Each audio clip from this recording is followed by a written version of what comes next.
Welcome to our training. First, we are going to provide you with training on standards and ethics for psychotherapist charting. This training will cover current standards and professional responsibilities. We will also provide a brief history of chart notes, and we will examine a charting method, widely promoted and expected by health plans, that is an old standard and not a gold standard. Next, we are going to train you in how to chart by using the grid software. This is a hands-on training where you can practice charting in a learning management system before, during, and after completing this training. The grid software will allow psychotherapists to rapidly create minimum, moderate, and high-quality chart notes. Using the grid will provide continuous training to you and provide you with updated information about charting methods and auditing requirements. Finally, we are going to teach you how to think and talk about audit-proofing your chart notes. We will cover auditing rules and practices and guidelines that auditors must follow. This training moves quickly and is designed to not waste time. It will require your full and undivided attention. You should not take this training if you are tired, doing something else, or unable to read the content on the screen. You may need to use the pause button. Some browsers, such as Chrome, will allow you to slow down the playback in this video. My voice is the best text-to-voice system available for commercial use on the internet. If this is not acceptable, we offer in-person training using Zoom. But keep in mind that a Zoom training will increase the training time by at least 50 to 100%. This training recognizes 3 important issues facing private practice psychotherapists. Those are: first, students, interns, residents, and new professionals are not adequately trained in private practice charting methods. Second, ethical charting requires adherence to federal minimum necessary regulations. And third, many psychotherapists use paper chart notes and they do not know what is required to pass an audit.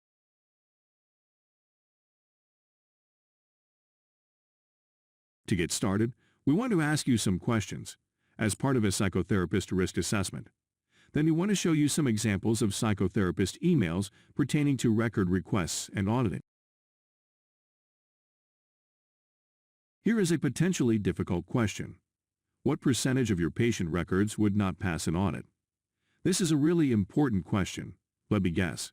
Could it be 50%? If you handed over 5 years of chart notes, would 50% be a high or low estimate?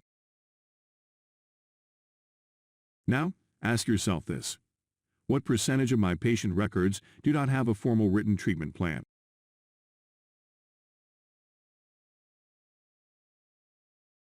Take a moment, ask yourself this question.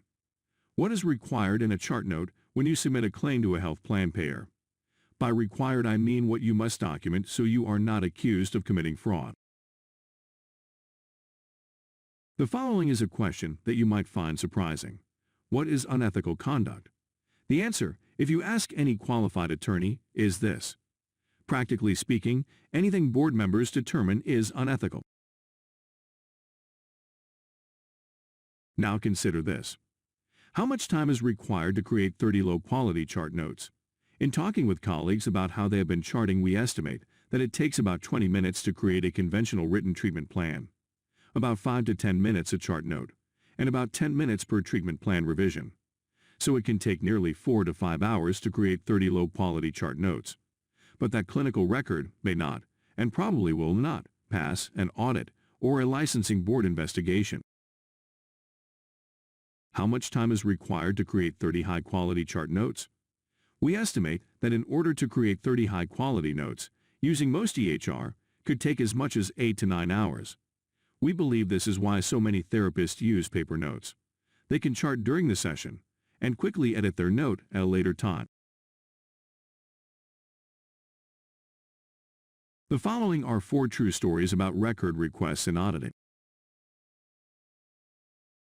We have 4 true stories to share with you. We believe these are valid examples of problems psychotherapists face. A psychotherapist posted a message on a listserv stating she was being audited by a health plan. She already sent the requested records. Many months later, she received a letter stating the following. My progress notes were not thorough enough, and they want all the money back from my work with that client. Is that even a real thing, or a really good scam? Do I have any recourse? They insist I have to pay it all back, even if I want to contest it. That is a lot of money. Is a clawback a real thing? The answer is yes. A clawback is a demand for a complete payback to the payer. Hello all. For the first time ever as an OON provider, I've received a request for medical records from UBH Optum to prove medical necessity. I'm wondering if I'm obligated to send them. Can anyone out there tell me your experience if you've been through the same? Will they actually refuse to reimburse the client if I don't comply? Also, what steps do I need to take? I assume I need to get a signed release from the client first. Does anyone have any pointers? Thanks in advance. My patient has been ordered to sign an order for parent coordination that includes a provision for the parent coordinator to have access not only to the children's mental health notes, past and present, but the parents as well. I can see why one of these parents is freaked out, especially because she is being asked to release all of her mental health records, past, not just during divorce, to this coordinator.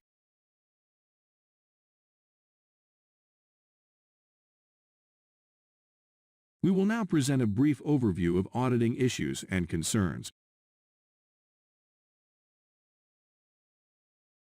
There are 15 administrative concerns that require attention in a chart note. It is worth emphasizing that their areas of concern provide little or no incremental value in terms of psychotherapy outcomes and patient satisfaction.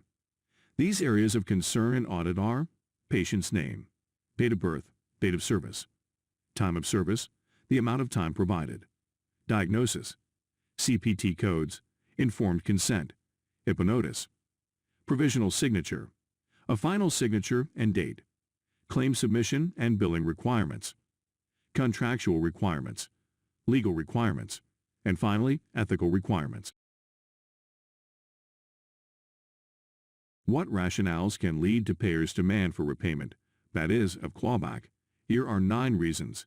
Record deficiency, improper coding, insufficient proof that services were provided, no treatment plan, substandard progress notes, failure to demonstrate that care has been medically necessary and appropriate, charging for services that are not necessary, failure to provide empirically supported or evidence-based services, need to supplement the records. Consider this. If there is a payer's demand for repayment they wish to dispute, psychotherapists must go through the entire administrative process if the payer sends a demand letter. There are many chart templates. Here is a chart note created by a therapist. This chart note would never pass a payer audit.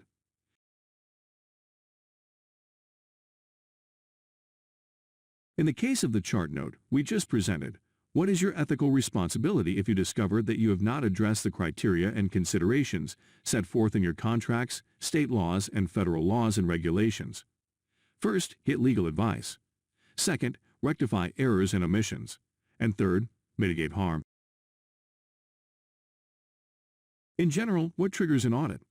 If a practice pattern falls outside of the norm, or a specific case falls outside a psychotherapist's practice norm, the psychotherapist is more likely to receive an audit. Health plans have data and statistics that can identify over and under coding, identify a high use of modifiers, identify whether the level of care is significantly different than the norm for a given patient history and diagnosis. Sometimes a patient complains about a psychotherapist. Sometimes an employee files a complaint. Psychotherapists are sometimes randomly selected for administrative review. Or a health plan may have concerns that professional standards are not being followed in certain groups. The problem with people is that many don't believe something can happen until it already has. People are not stupid or weak. They just too often believe that problems will happen to someone else. Psychotherapists are probably no different when it comes to their beliefs about auditing and requests for records. This slide is disturbing. It was published on an Oregon CCO member information website. The title is, "See Something, Say Something." The reason for raising these issues is not that there are new risk laws. We are bringing this to your attention because the pressure on health plans to provide more services without raising costs is a huge problem. Payers are making concerted efforts to drive down costs. We believe they may be required to encourage the report of suspected fraud, waste, or abuse in healthcare services. Are the number of audits going to increase? Why would audits increase? For one thing, in the commercial sector, there are no longer annual limits on the number of psychotherapy sessions. According to the U.S. Office of General Accounting, the demand for mental health services will increase by 30%. The pandemic has increased public eagerness for psychotherapy services. Payers have financial pressures due to increase in overall healthcare expenditures, an aging population, pandemic service demands, more types of medical service options. One way to manage costs is to audit to assure that records of services are complete, and that all services are medically necessary.